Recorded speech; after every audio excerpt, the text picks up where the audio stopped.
इन जरासीम को हिट करें। अब इन्फेंट न्यूनेट के अंदर अलग किस्म के पैथोजन हम सस्पेक्ट करेंगे कि एक्यूट पायोजेनिक मेनिंजाइटिस के अंडरलाइन काज हो सकते हैं।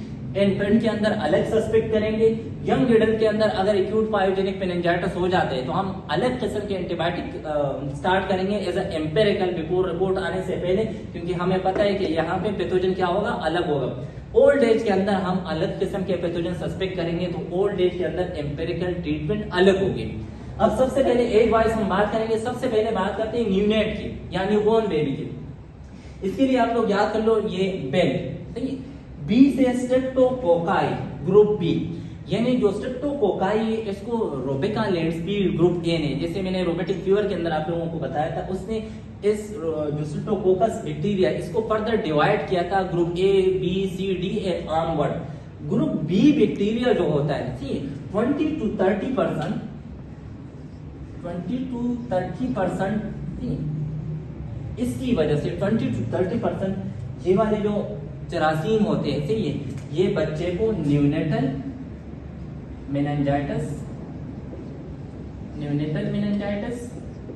प्लस न्यूनेटल नमूनिया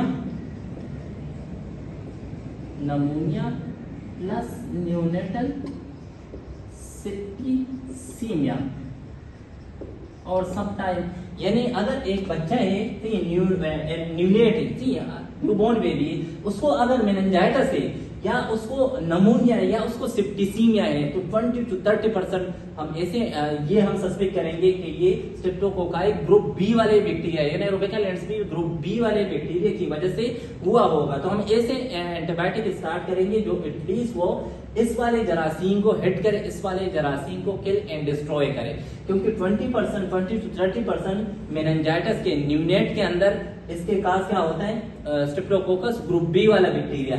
अगर नमूनिया है, मेनिंजाइटिस नहीं है, तब भी हम एम्पिरिकल ट्रीटमेंट स्टार्ट करेंगे जो इस बैक्टीरिया को हिट करे।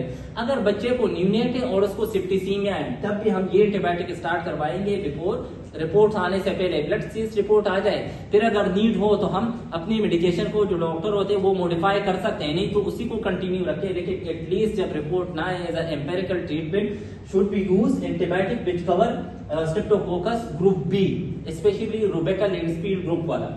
इसके अलावा हम एस्केरिया कोलाई ये वाले जरासीम भी हम सस्पेक्ट कर सकते हैं।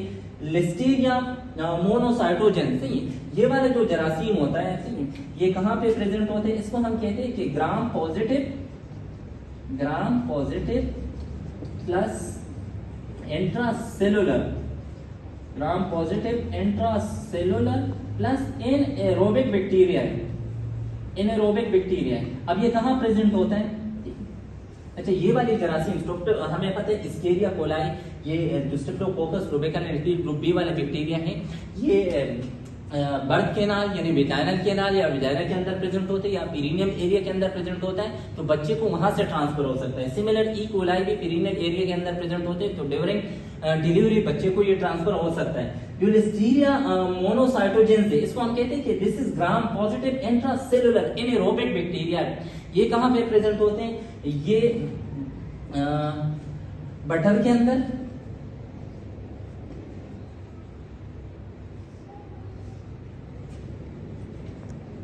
अनपास्चुरेटेड मिल्क,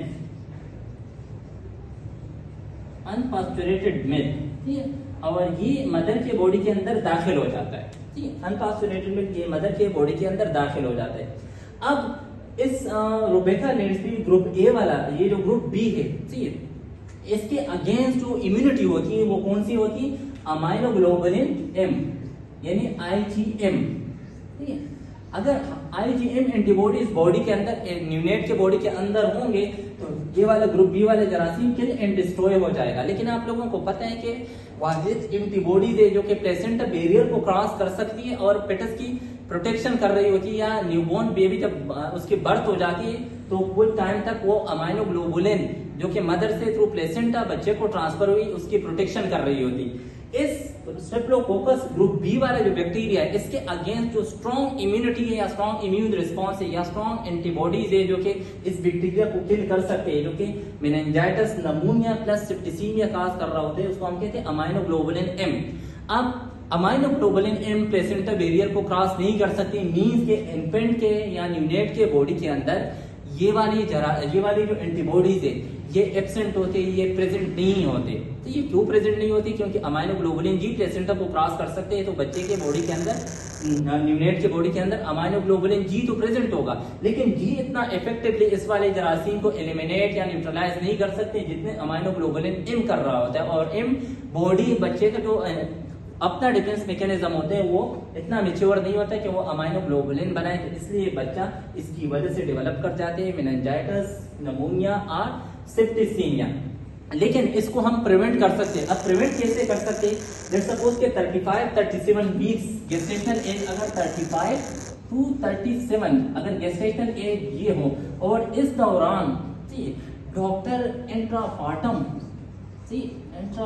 इंजेक्शन लगाए एंटीबायोटिक, स्पेशली पेनिसिलिन, सही, तो हम इस वाले बैक्टीरिया से या ये जो डिजीज है इससे हम बच्चे को बचा सकते हैं अगर हम इंट्राफार्टम उसको पेनिसिलिन इंजेक्शन लगाते।